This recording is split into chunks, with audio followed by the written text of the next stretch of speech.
Hello, everyone. Welcome back to Top Bins with Twins as Paul tries to get comfy. I can't get comfy right now. We are recording from an undisclosed location that My apartment. is Paul's apartment. But we will not share the location. Welcome to Paul's apartment, everybody. There we go. He continues to not be comfy. I can't get comfy. I can't get comfy. All right, I feel better. Okay, now that that's out of the way, welcome back to Top Bins with Twins, everyone. We are currently recording this after Game Week 32. So we are going into the big Double Game Week 33. And this is following the Champions League results on Wednesday. Today is Wednesday. Mm-hmm. It's hard to keep track of everything. So we're following Wednesday. Today's Tuesday. Today's Tuesday. Today's dead ass Tuesday. I was like, it's weird that the first round of Today's Champions League 14th. games is on Tuesday. Yeah, no, that's not accurate. All right. We were testing you all. We were testing ourselves, actually. It is Tuesday. It shows what kind of week I've had already. So yeah, yeah. Okay, it is Tuesday. We just saw that Liverpool were knocked out of the Champions League by Not PSG. surprisingly, if you've seen them over the past month and a half. Dembele once again impeccable. He was very good today. Gets 2 goals for PSG. And then we also saw that Barca has now been knocked out of Champions League by Atleti in a very wild second leg. Yeah, crazy. Barca equalized. We all kind of expected, right? Yeah. For that fixture, we expect the chaos. That is, if you have Simeone on the sidelines, chaos is going to ensue. Arteta take notes for the Sunday. I don't know if you want that kind of chaos. No, that's as long as you win. As long as you win, that's what matters. So, yeah, but that is kind of where we sit at the moment. So, for this podcast, we're going to kind of just have a free-flowing discussion here where we're going to talk about the state of the Premier League, what we expect to see out of Game Week 33, with that being a big double, and then kind of just going through the form of teams, right? So expect for today to be a little more free-flowing than it normally is, and we'll probably dive into some Premier League topics outside of FPL, but then ultimately will kind of impact our decision making for what we're looking for FPL. So yeah, sounds great to me. Like I'm excited to be here with you right now. Okay, Paul. The first question for you, and we should have started out with this. This upcoming weekend is Premier League Fan Fest in Tampa, Florida, which, as you all might know, that's where we live.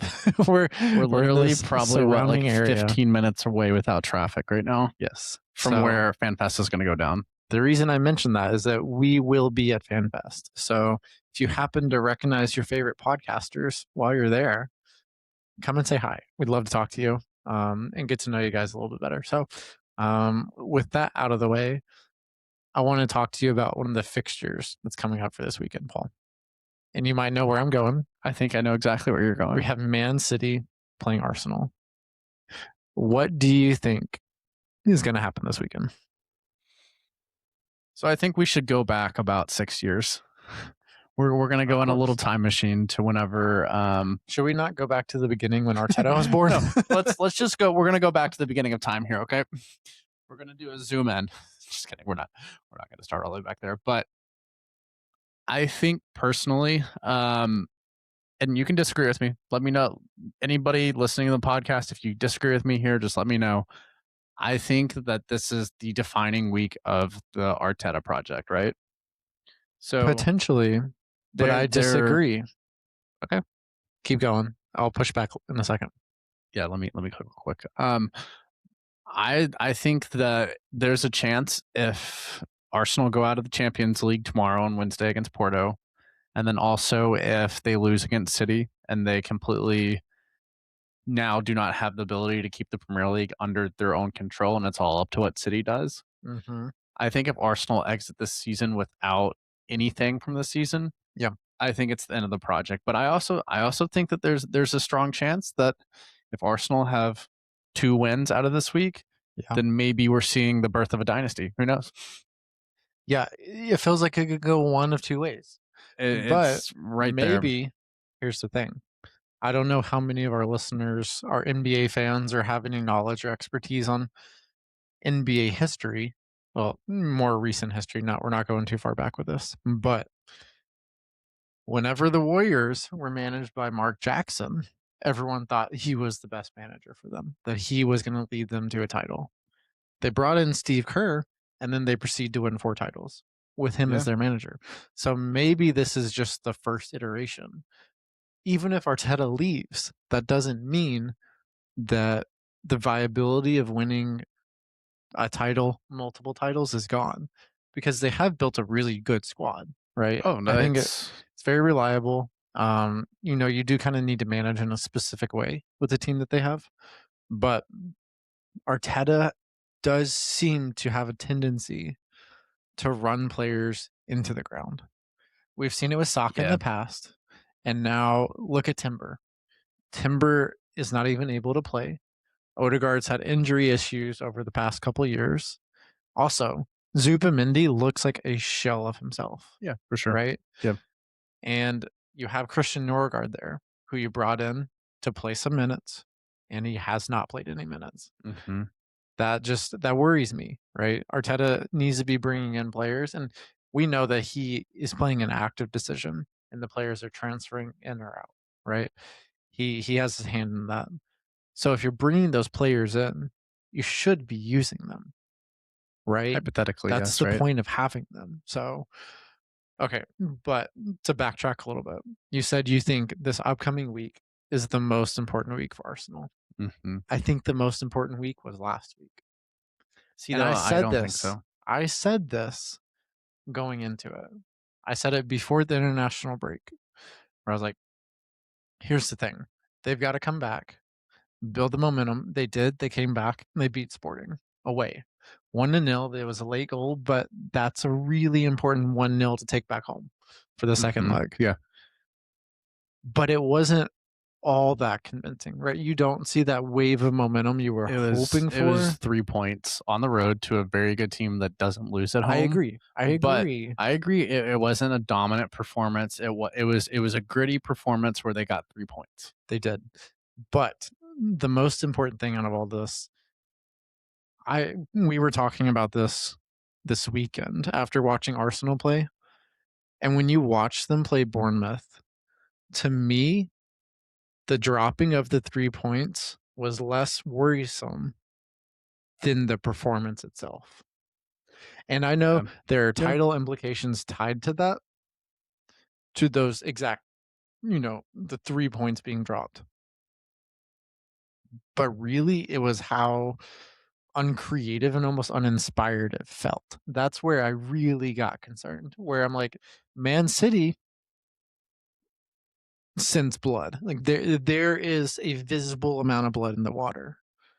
And that worries me, right? I think context is key though here, Luke, to really look at the 2 performances, right? Mhm. So, City over the past, what, like 2, 3 months have found something in Nico Riley, and they spent Yeah. $100 million in the January window and went and got the two of the best players in the Premier League this season. They Mhm. got Gahey and Semenyo, who have settled in so quickly. That does not typically happen under Pep, and they've gone up while Arsenal have had injury after injury after injury.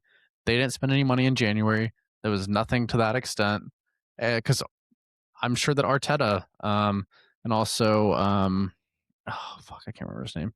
Arsenal sporting director were sitting in the room and they were like, we're good. We've had a great first half of the season. Right. We don't need to spend more Yeah. money, and that's backfired. It simply has. You think that's where they made the mistake? Well, I think part of it, you're right. Squad rotation. Arteta needs to trust the players that he has for a reason.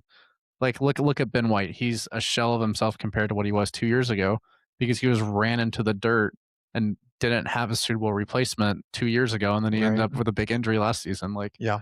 there's Yeah. little things like that that add up, but it's to me, it's kind of like a comedy of misfortune for how Arsenal season's played out because they've had massive injuries at each stage of the season right when things are about to get better, I'd say. Yeah. Like if you saw look at the as a injury from what like a month ago, right whenever he Mhm. was finding form, right when you're getting into the most important part of the season, and he's finding that form where he's scoring goals, he's scoring bangers. Look at the Leverkusen goal. Look what he did against Mansfield. Like all these different situations where he just raises that level, Right. Right. and then he gets out, and then you lose all creativity in the team. Which that was my whole point here, is that there's just not that creative spark, and you can say it's rotation, you can say what it is, but I still think that Arsenal can go to the Etihad and they can still get a result. They just have to play realistically to what they have. See, I fear that with Arsenal, they play with a very specific mindset that prioritizes a defensive s- sphere of influence, right? Like that's what everything is centered around. And when you have that, even when you bring in players like Eze, who's one of the in moments most skillful players you'll ever watch play, Most creative right? players in the Premier He League, right? has some of the most incredible moments that you can imagine. But then when you put that defensive lens on him, he's not able to play to his best ability, right? Well, Like so I worry about that mentality and how not only what that means for the rest of the season and potentially winning the title, but I worry about what that means for the next couple of years and potentially even what that means for how they can recruit the most talented players. Because at this point, what they need to be doing is bringing in those elite attackers, oh, yeah, right? for sure. You need someone like Kvaratskhelia, Kvaratskhelia. that one. Thank you. Someone like They could have him, bid for it when PSG bid for it. They could and Arsenal I've could been have saying bid for him. for the longest time, Kvar would have been a great fit for them, but maybe you need someone like Liao, who's not going to track back as frequently, but Oh, someone he who has he wouldn't moments of. ever track back. But then I think Arteta just marks him off the list. Yeah, no, that's not a fit for Arteta. So I agree with you, Luke, and like listening to like a couple different podcasts that I always listen to after like games and everything like that. I knew that our wingers were really bad against Bournemouth, but I think combined they were like, I think Martinelli had like 6 passes.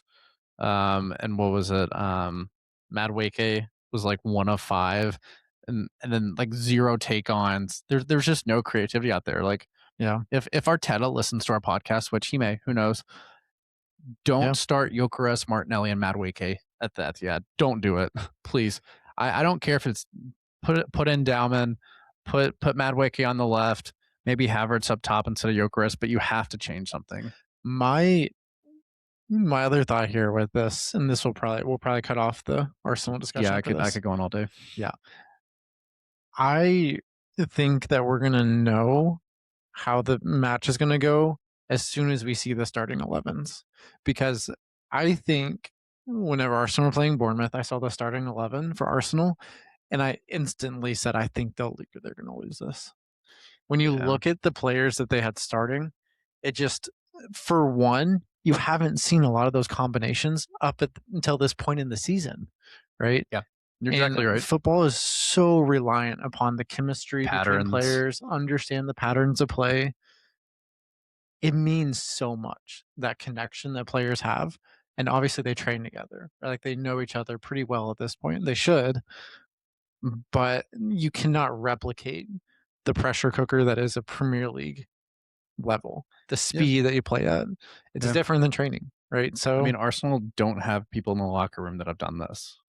Like, there's, no, I don't think I could be wrong. There maybe Jesus, Jesus has, yeah, but of their starting 11, yeah, and just the starting 11 they wrote out last weekend, there's not anybody that has done this, that has actually gone through the season and won a Premier League title, and that may be the biggest problem. Havertz Like, has won a Champions League, he won a so Champions there's League. Yeah. something for that, No, no, no, for right? sure. He's and I'm And he beat City in the final, right? So hey, that does go a certain way, right? I think he could be a figure that kind of leads. I would say he's probably a little more of like a quiet leader based upon what I understand about his personality, but having those leaders that lead by example, that still goes a really long way. So hopefully he can kind of guide them through this difficult time. yeah, And also Arteta made a great point in his post-match presser. They just need their players back, or yeah, they need the players to be fit. They need them to be available. And I think they know they need Saka back. And I think they're going to push to rush people back. Maybe not for Champions I don't know. League because that seems a little more manageable, but they are going to be doing everything they can to have Timber, to have Saka, potentially Odegaard, to have those important players I mean, back. Rice may be out. Calafiori, Rice wasn't right? in training today. Yeah. So I don't know, but I just my closing thoughts. We'll cut off the Arsenal talk after this. Is that this is Arteta is the master of the spin, though he really is. But he's right. This is a beautiful challenge for them. Like if you want to be the team that wins Champions Leagues, that wins the Premier League, go beat City at home. Go in there, and I think it's honestly just a mentality shift of like they've been scared over the past month. Maybe it's due to like people being in uncomfortable situations because of the injuries, all that stuff. But right. all that needs to go out the door and just go win.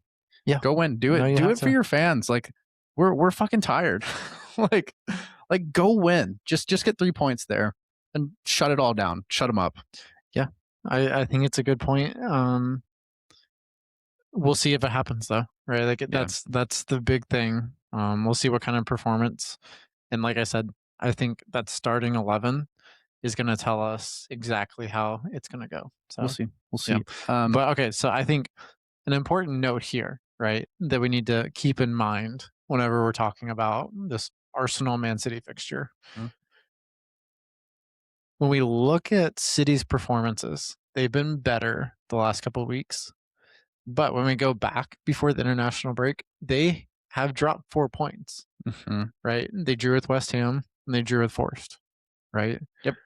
Those were, if you look at the table now, if you added 4 points to City's total, this would be almost 2 points behind Arsenal, right? I mean, it would be. It's 6 points right now. Yeah, it would be worst case scenario. Because here's the thing, like City wouldn't even have to win, technically. Yeah, they could draw and be fine. Yeah.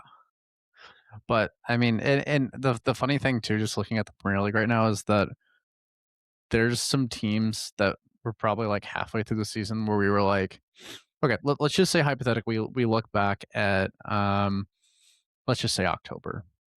At the time, whenever Chelsea were competing, we had Manchester United, who was almost like near midway bottom of the table, who's now like probably one of them. I guess not after last weekend, but who has dramatically turned things around. Yeah, you have Bournemouth, who haven't lost in 12 games. There's Brentford, who's playing very well. You have Leeds, who are, and all the teams at the bottom, like who Everton's playing very well. Yeah, Everton's playing great. To keep an eye on. There's a lot of movement right now. Fulham's been playing very well too. Obviously, this past weekend didn't go quite their way, but where this kind of leads us, right? I think before we move on from Man City, I want to pick your brain about their FPL options. Yeah. And I need you to take out the Arsenal part of your brain. Should I take my shirt off? Yes. But no, we'll keep this PG-13. Let's keep the shirt on, but remove the Arsenal bias just for a couple of minutes. When we look at Man City assets, they have a double coming up. Obviously, that's going to be having Arsenal at home, and then they go away to Burnley. So from one extreme to the other, honestly, what do you see out of the Man City assets FPL wise? And so let's say you're free hitting going into this game week, hypothetically. Maybe. Which Man City assets would you target? And do you think FPL managers should triple up on City assets?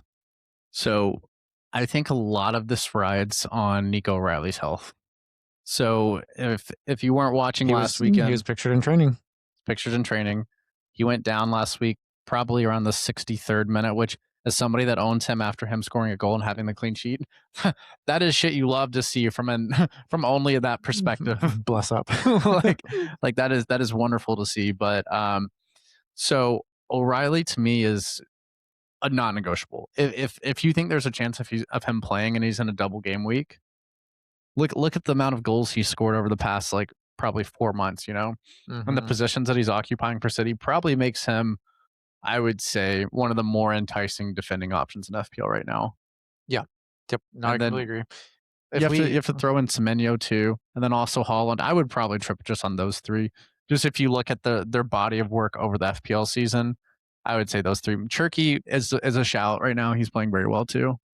over the past 4 fixtures, Nico O'Reilly has 3 goals and 1 assist as a fullback, Hmm. right?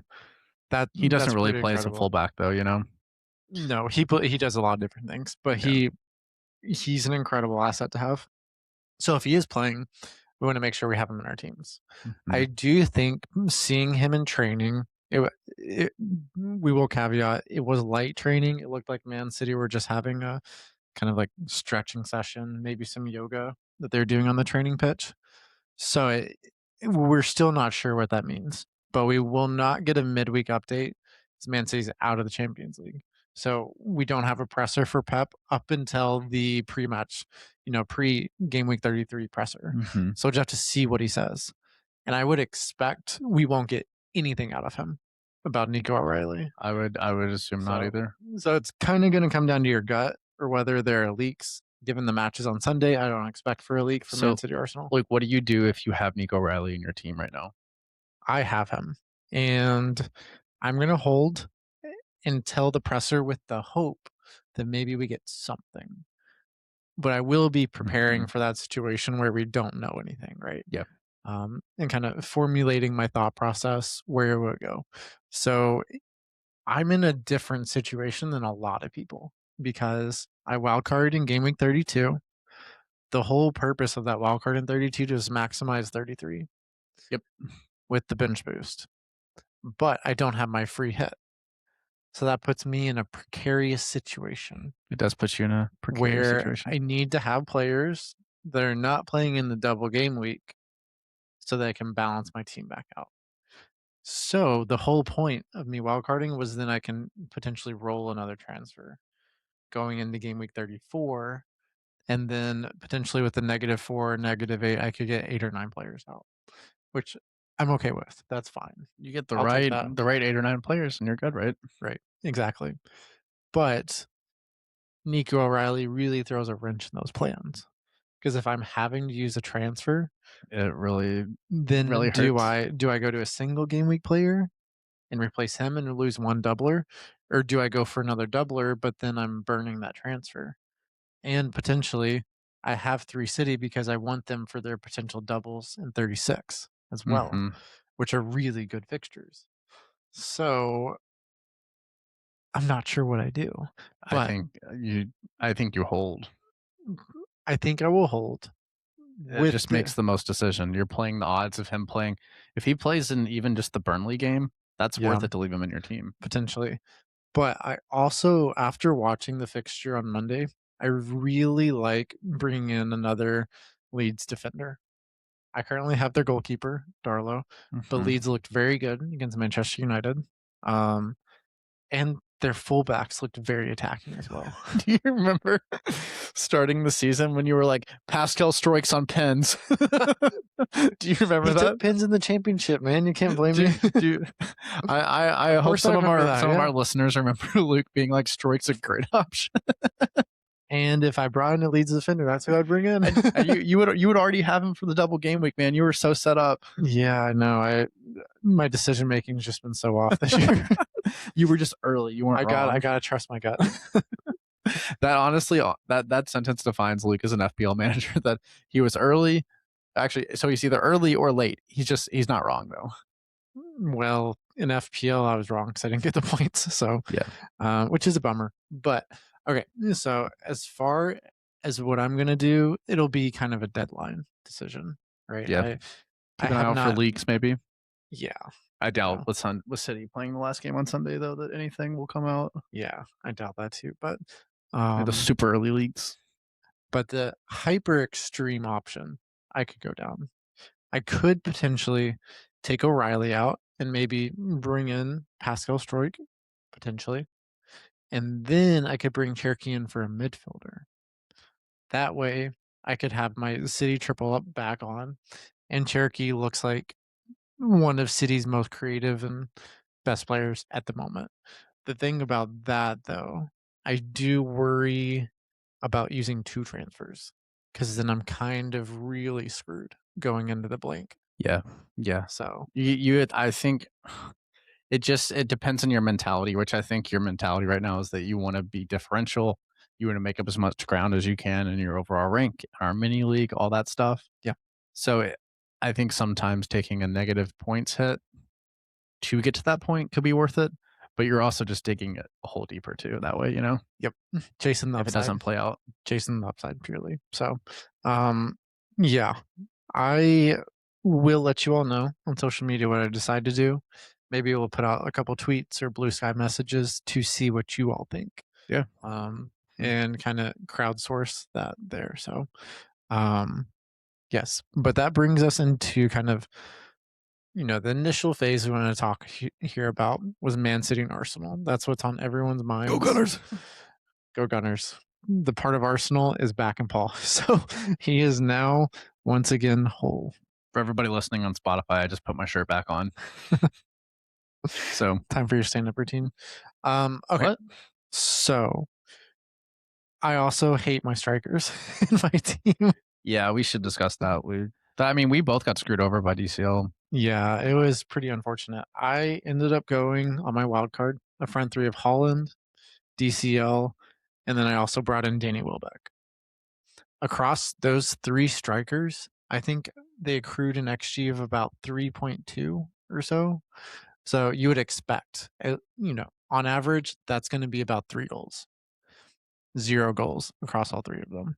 Yeah. And that just really, DCL had a couple really good opportunities. He could have had multiple goals in this game. I don't know if you'll watch the match, but he missed a sitter in the first 3 or 4 minutes. When you say DCL, you're talking about doesn't convert. Yeah, I don't know what the L is, but is that sure. his name? That's what it should be. DCL doesn't convert blank. Interject that. I don't know. Sorry. We'll figure it out. Luke didn't enjoy that bit. I just blinked, so I don't know. Yes, but I was very disappointed with how my strikers performed. It's again, we get into this debate every once in a while on the pod where you can make the right decisions but look wrong based upon how it plays out. Mm-hmm. This is true. To me, it felt like for what I was looking for and the type of team I wanted to build, DCL and Danny Welbeck were the players that I wanted and needed at this point in the season. Yep. And then them not returning just makes me ready for next season. Really is what you did send that text in our group chat with Kyle, but it's tough, Luke. I mean, I think you made the right decision. I mean, Calvert-Lewin has had some really good stretches this season. Welbeck's been in really good form lately. Mm-hmm. Like the chances present themselves, and as an FPL manager, we can't go up there and head the ball. Like we can't do that. We can't finish chances. The old knee wouldn't allow it. Not yet, but it will soon. Yeah.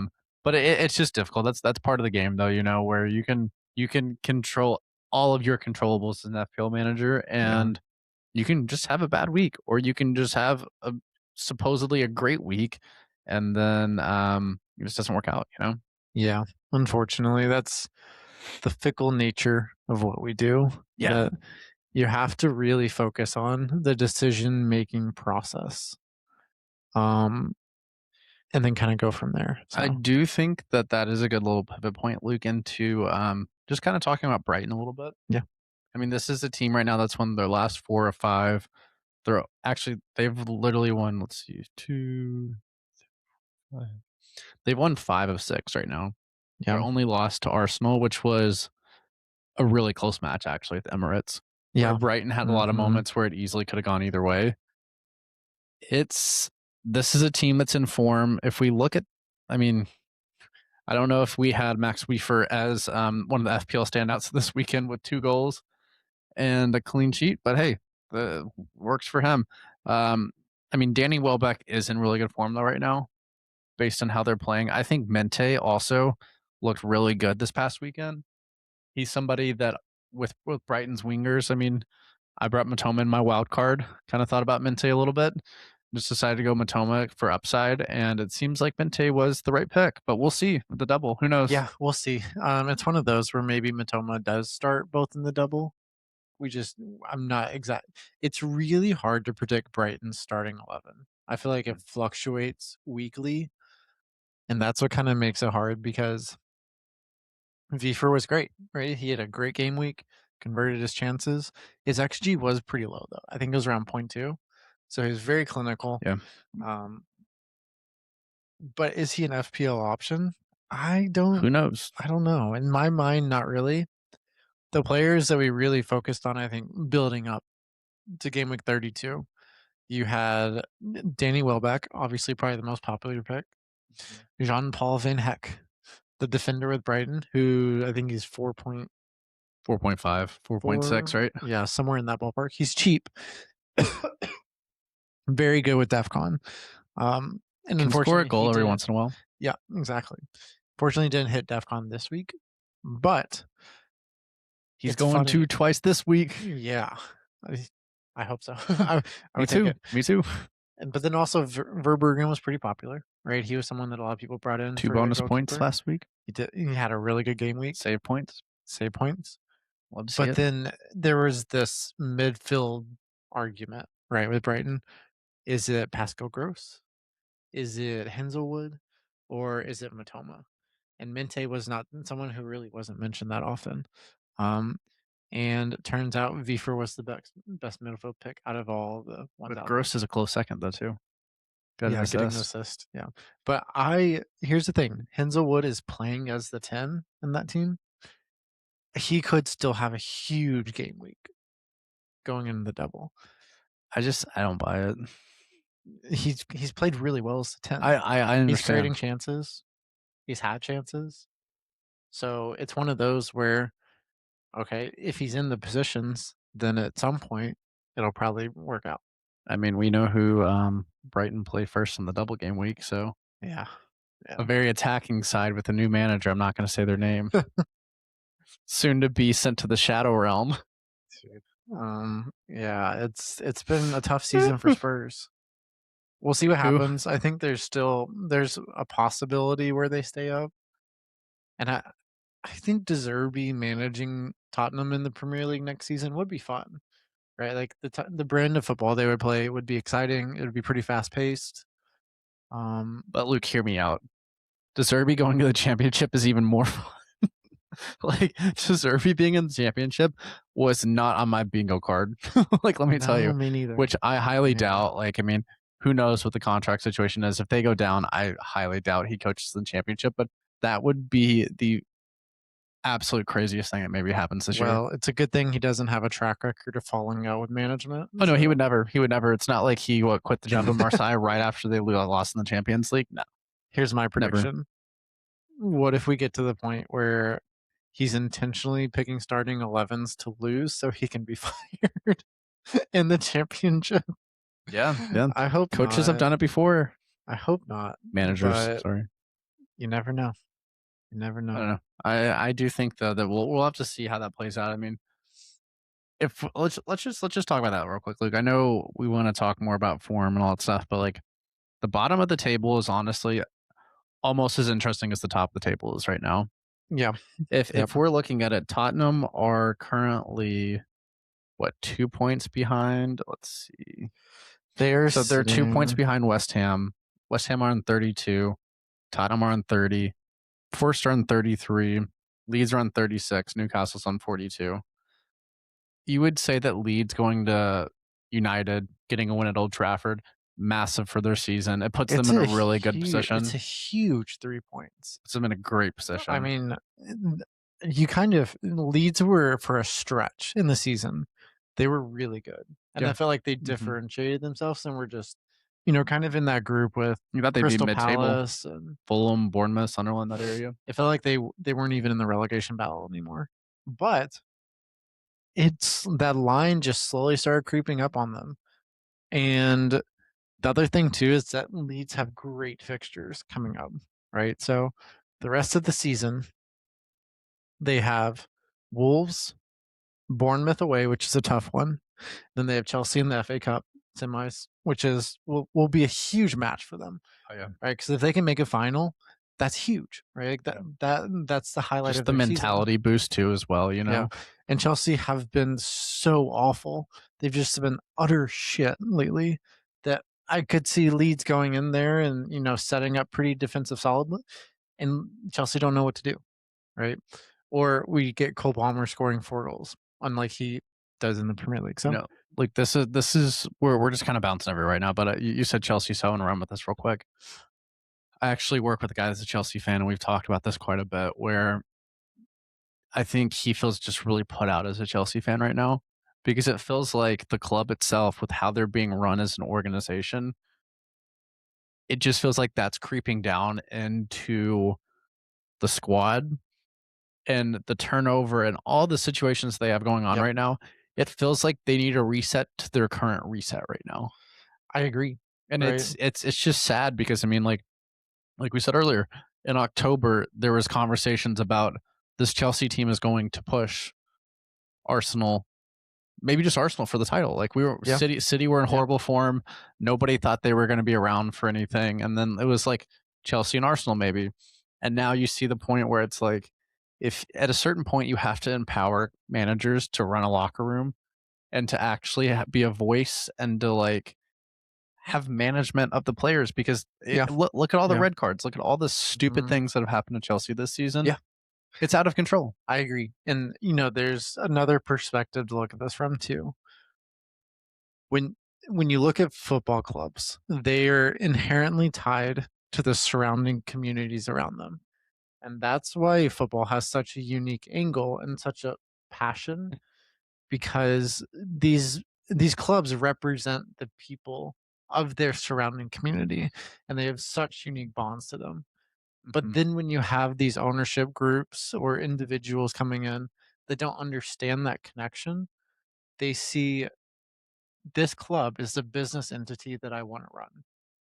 But they don't understand that football maybe isn't about the bottom line, But right? part of the problem too, though, is that like the reason why Chelsea were so good in the early mid 2000s, that right region when they had John Terry, Lampard, that whole group of guys, was because they had a Russian owner that came in and spent a fuck ton of money. Right. But okay, so that's a good segue into this next point I want to talk about.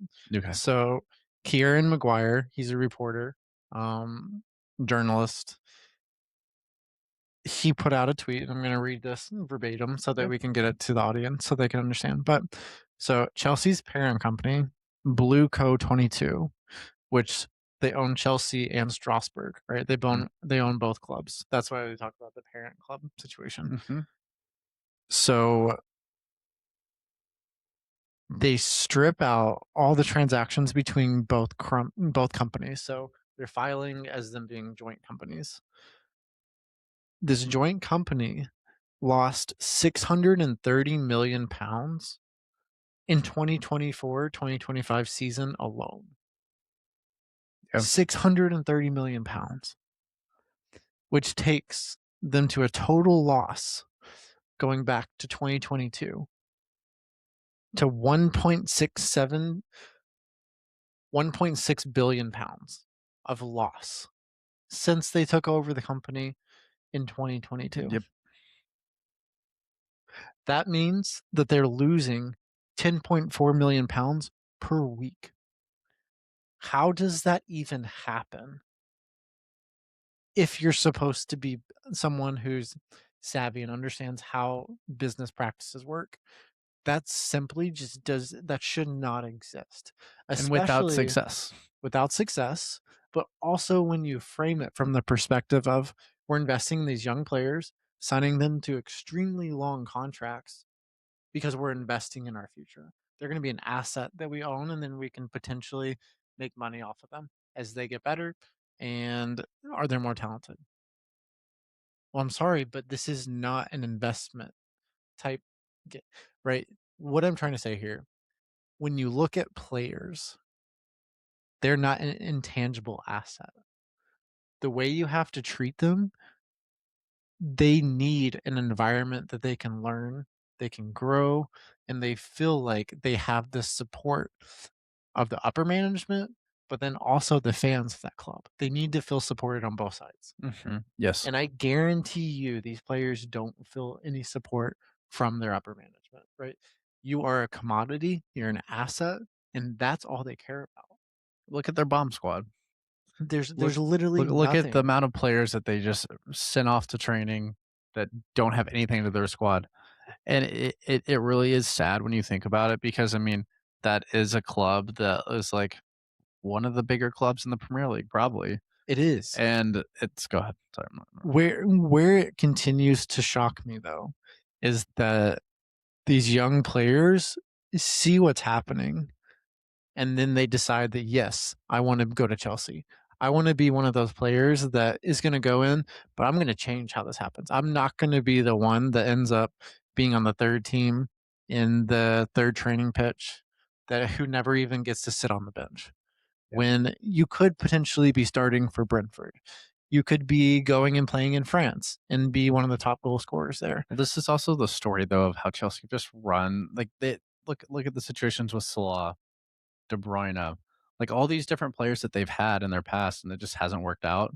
Like I mean, it's a volatile organization. And it's been that way for a think while. about Ben Chilwell. He's someone who was a very good left back for a long time. Played for Chelsea. He made England appearances. He's a good player.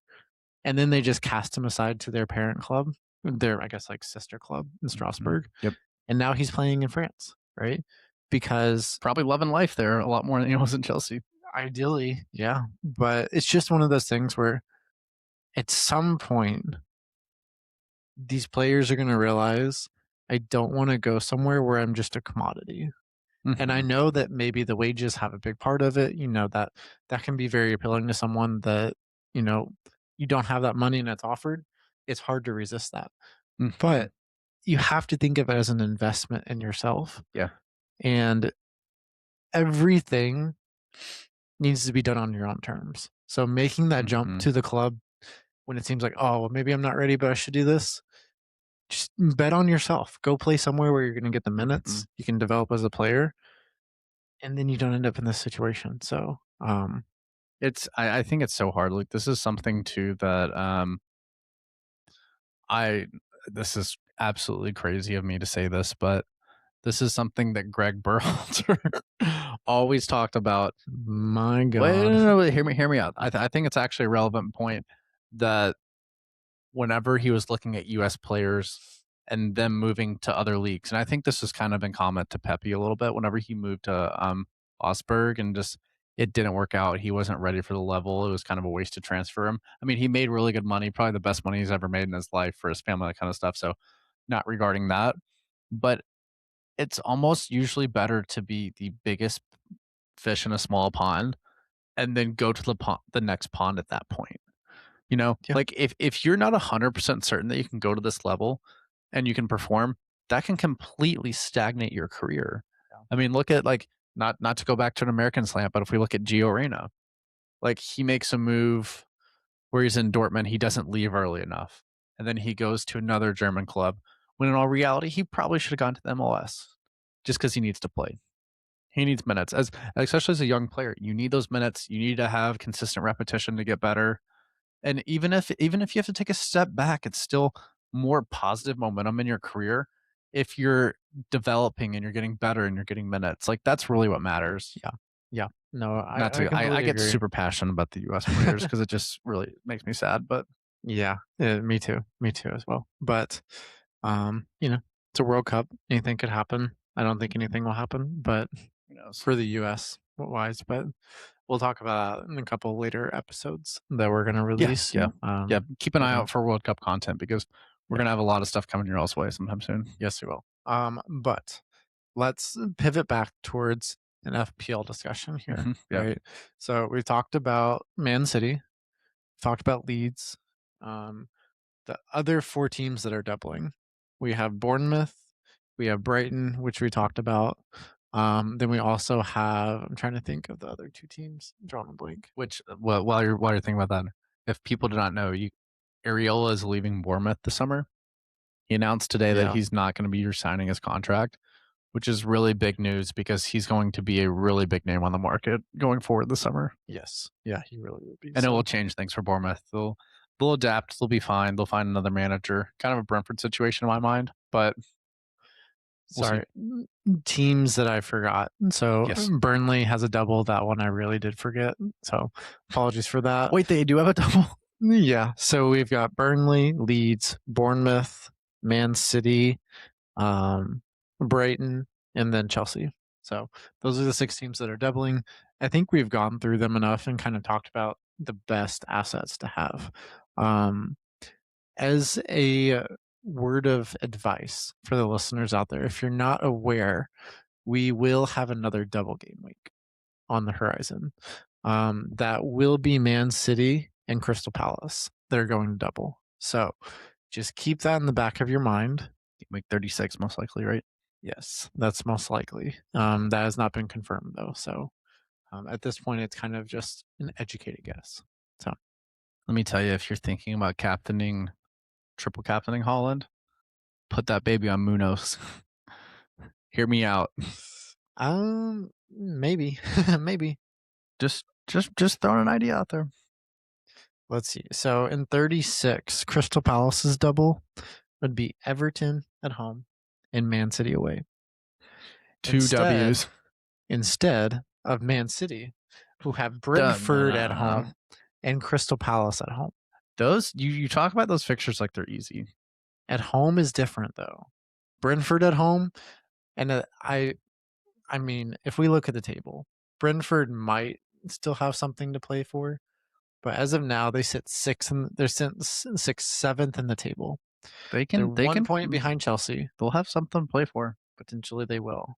Yeah, we'll see how Chelsea respond.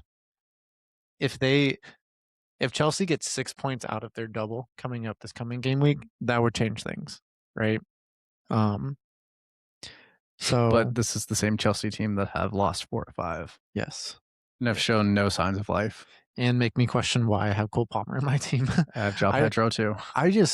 To me, it felt like a lot of content creators were saying that for the double game week, you have to have 3 Chelsea assets. Like it's a non-negotiable. You have to have Palmer, you have to have João Pedro, and you have to have maybe Cucurella. Or, you go with a cheaper defender, or maybe you go with Sanchez in goal. That just felt crazy to me. Like whenever I was working on building my wildcard team, the second I got to the point where I had 2 Chelsea assets, like, oh no. In my mind, I was like, no, this doesn't feel right. I can't do this. I did that shit. But I mean, you keep them now, right? Because you're going in the double. Of course, yeah. But maybe things can change. And they also played City, who's looked really well. I think part of it for me too is like having double Chelsea, like Cole Palmer and João Pedro. Both of those players, even if they both are in bad form right now, the upside for what they can do in a double game week is worth it to me. Mm-hmm. Even if they have an average game week, like it could be perfectly fine. Hey, and Cole Palmer's not hitting DEFCON, so that's something to keep in mind as well. He's working on his game, diversifying. We just need the goal contributions, right? Like we need to see some goals and assists from him. Would somebody just two-hand shove João Pedro in the box again? Because that 2-week stretch made me so mad as an FPL manager whenever Luke had both of them in his team. I just had João Pedro. I thought you had Palmer for too. That stretch, I didn't have Palmer. Oh, I guess you didn't have Palmer. They're when I free hit, I had Palmer. Yeah, but I mean, we're gonna get to the point eventually where we're sitting here, maybe like 10 days from now, and it's like, man, I can't believe Cole Palmer had a 50-point double game week, and then João Pedro had a 75-point game week, and it's gonna be like, man, that wild card really cooked. No, what's gonna get me is the degenerates that are like, I'm triple capturing Garnacho going in the double, and he ends up with his first 2 goals of the season, hits DEFCON for the first time in his life, and gets a couple assists too. Ends up on like a 30-pointer. That's what's going to be crazy but it's not even necessarily Garnacho. I just saw an interview he did recently. That's why it came to mind. Yeah, let's not go into that. There's going to be a player who's going to be the Mats Vifer of last week, who we don't predict, and some people out there will triple captain them and get a massive return. So, congratulations ahead of time to whoever that is, but it'll not be me. Yeah, I mean, if we look at game week 32, Just player totals. Yep. Mavropanos is the highest returner with I saw people transferring him in, 21 points. which just, I And mean, then, his underlying numbers were good, and it was a good fixture. So, you know, well, what's but interesting too is that so there's Vifer, I can't say his name right. Gahey is the next with 15. Okafor also had 15 as well. that's one of those. Like that's a sneaky, like, if you need an extra midfielder for the double. I mean, let's I just think he did let's come do off this. injured though. I don't remember. So he had 15 points this week, right? Yes. The last time he has 2 other weeks where he has 1 week of 8 points. He has 2 weeks of 8 points in game week 7 and game week 5.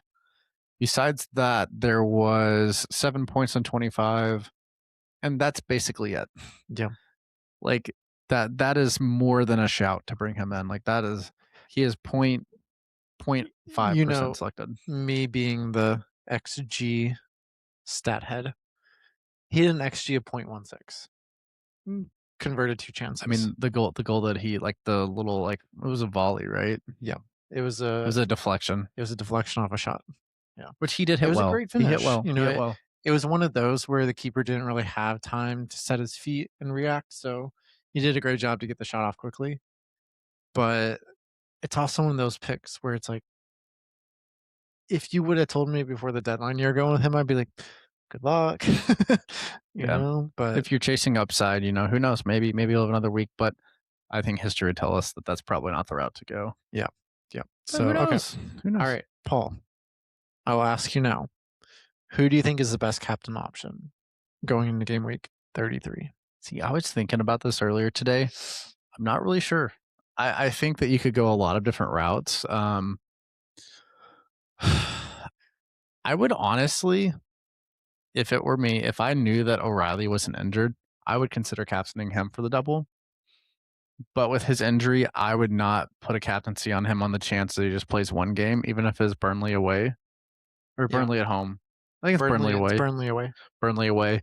And then with that, and then, I mean, Holland doesn't, like, if you watched their last match, I mean, he had maybe a moment or two, but he just really doesn't feel involved with the City team right now. Here's the thing. He's making the runs. But Semenyo, That's my there thing. was an exact That's my moment thing. in that match. This is the point. When Semenyo gets the ball, very rarely is he looking to facilitate for his head goes down. How can I beat my man? How can I hit it? We talked about this when we were watching the match. Mhm. There were multiple times where if you watch his eyes, if he gets in a 1v1 against a defender, he is looking at that defender and that's it. Or he's looking down the ball when he's about to strike it. Yeah. There's no in between, right? Like the facilitation of Holland making a run, that just, I don't think that's in his mind at this point. For him to continue to thrive at City, that has to enter his mind. He will not keep playing if that happens. Holland has to score goals. No, they have to feed him. I think that Pep's main concern is how can we get across the line this season?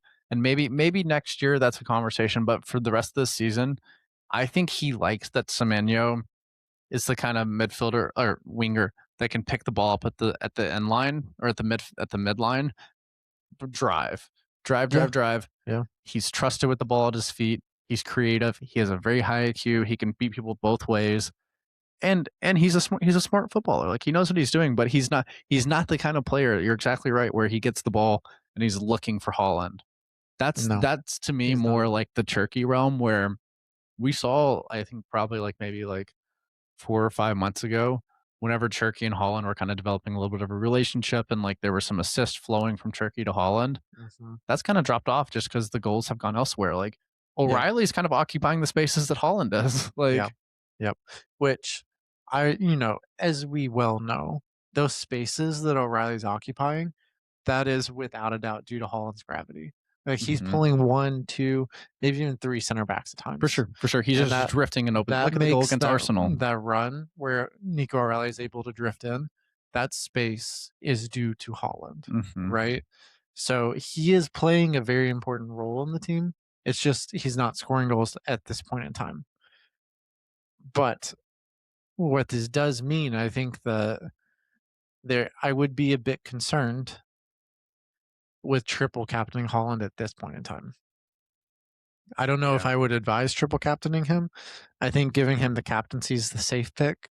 If you want to go that route, I don't know if I need the safe pick. I don't know if I'm going to captain him. It's something that I'm currently I don't stewing even know over. if he's the safe pick right now, though. Based upon his effective ownership, he will be. I mean, with his effective ownership, but like, I just don't know that. Like, I mean, look how many times has he returned in the past like 10 game weeks? Not many. I don't know Like, exactly what it is. Wait, let me outlook. But okay, so where my mind is also going to, when we look at the fixtures in the double, I like Bournemouth's fixtures a lot. They have Newcastle away and Leeds at home. I think that's a good fixture. I like Leeds fixtures a lot too. Wolves at home and Bournemouth away. I think there are goals in both of those fixtures for them. Yeah. But I really like Brighton's too, right? We've got Tottenham away and Chelsea at home. So out of those three teams, I think you could talk about captaining someone in those teams, but I don't think there's a standout pick across all three of those teams to captain. Yeah. Because Danny Welbeck, his minutes are questionable. Marcus Tavernier, we don't even know if he's still on pens with Krupi being on the pitch. He's not. Right? I'd be shocked if he took a pen. I'd be really happy, but is Calvert-Lewin a decent pick for Leeds? Maybe for captaincy with the Wolves at home and Bournemouth away. Like that's a fixture you think he might get some chances in. But I barely want to have him in my team. Yeah. Do I want to captain him? I don't think so. Mm-hmm. Maybe Cole Palmer. I don't know. That's a high upside pick there for me. That's a high risk, high upside, you know? I mean, so just to kind of touch a little bit on the Holland conversation here, but so he has his last return was in game week 27 against Newcastle at home. He had 6 points, just an assist and bonus points. Yeah. 5 points the week before against Fulham and then 11 against Liverpool away, which if you remember the Liverpool away game, it was a ball that he I think headed on to Bernardo Silva who finished. Yeah. And then a penalty that he didn't have involvement with. So want to caveat that the 11-pointer realistically was based on other people doing things for him. And then after that, I mean, there's a lot of ones, there's a lot of twos. Even the next big return was in game week 17 against West Ham. Like it's just like little things like that where you just have to look at it and say, I don't think that he's the best option if you're looking for somebody that's in good form. Like he's not. It's just realistically, do you want to play the game defensively? Which I may, but he does love to score against Arsenal though. So my fear though is watching City play Chelsea. He was making the runs and City were getting in positions where they just had to square the ball to him or make the right cross at the right time. But like what we were saying. But here's the thing. They're not playing that way. It's going to happen eventually. It will. At some point, it's going to click. And when he gets that 13th minute goal and you have an entire game to go with him already having that goal out of the way, it gets really scary. It gets very scary. It's really scary. God, I fucking hope that doesn't happen this weekend. I was assuming that was Burnley, not Arsenal. I really wasn't assuming Arsenal, but you know what I'm saying. Though. I mean, he scored early goals against Arsenal before, so yeah, but he had KDB at that point too. So different conversation. No, I agree. Look, the captaincy conversation, like you can go a lot of different ways with it this weekend. Yeah, and I don't think one way is really right and one way is wrong. It just depends on where your team's at, what you think is the best outcome for your team overall. Because I mean, like you're trying to hold your rank and protect yourself. Maybe Holland's the best option. I have nothing to protect. So burn the force down. Burn the force down. Yep. So we'll see what happens. Yeah. Any other thoughts for our listeners out there, Paul? Because I think feel like I'm coming to a close here. Yeah, I mean, thoughts. I think it's pretty easy at this point in the season to kind of get wrapped up in the conversation of like, what is this team playing for? What is like, are they on the beach? Are they not? All those things. If there's a player that you believe in that is consistently returning at this point in the season, don't hesitate to bring them in. Like Tiago. if you have the belief and they're a mid-table team, it's like Fulham. Say Fulham for example, Wilson. If you believe that this is going to be a good week for him, or going forward, you think he's going to finish the season strong, which all the signs would point that he will because he's had a great season, the Yeah. best of his career, I'd say so far at Fulham. Mm-hmm. Bring him in, do it. Like it's one of those things where I mean I think sometimes like the numbers are always good to rely on. All these other things and like listening to outside sources are great. Listening to Top Ends with Twins is a great vehicle to really enhance your FPL knowledge. I second But that. it is team dependent and it's completely how you want to play the game. Like It is. I feel like that's a Yeah. lot of what I harp on with FPL is that like if you want to play it and set your roster once every 5 weeks, that's fine. If you want to play it where you're diving deep building Excel spreadsheets, that's okay too. It Yep. just depends on what you want and how you want to play the game, you know, and It have does. fun. Yep. That's the big thing. No, I completely agree. It's great advice for people out there because we are in the era. I should not area era Yeah. of content creators that then shape the opinions of so many people. But right? the same people that want you to send $50 to review their team too. Right. There's that. Crazy. We Batshit don't crazy. have to dive into that too much. But the important thing about that is I think in this, I will now say era, it gets us to the point where you really kind of have to think for yourself. And yes, sometimes that can lead you astray. But what that also does is you're building that skill set on how to make the decisions for yourself, right? You're figuring out what kind of FPL manager you want to be. You're figuring out, all these really great things about how you want to approach this very dynamic and complex game. And making that decision by yourself is going to be good for you in the long run. So sometimes it is good to turn on other podcasts, listen to what they have to say, but don't let them make the decisions for you, right? It's always good to be informed making decisions, you know, but like, don't ask chat. No, Don't ask don't chat. do that. If you're gonna have to ask anything, ask Perplexity. Far better model in my opinion. So yeah. But yes, that will bring us to a close here, I think. We look forward to seeing all of you at FanFest. If you can't make it, then just still send us a message, say hi. But it's been a lot of fun this week, Paul. Really enjoyed doing this podcast, and I hope Sunday goes well for you. We all hope so. Because we're gonna be with a bunch of people. I can't have you go crazy. I'm not gonna do anything too bad. Good. I'm glad to hear that. I may. Never mind. I'm not gonna say that. Okay, we're gonna close gonna this end the podcast. before anything happens. So Thanks everybody. Thanks for joining us this week, guys, and good luck in Game Week 33. We'll see y'all soon.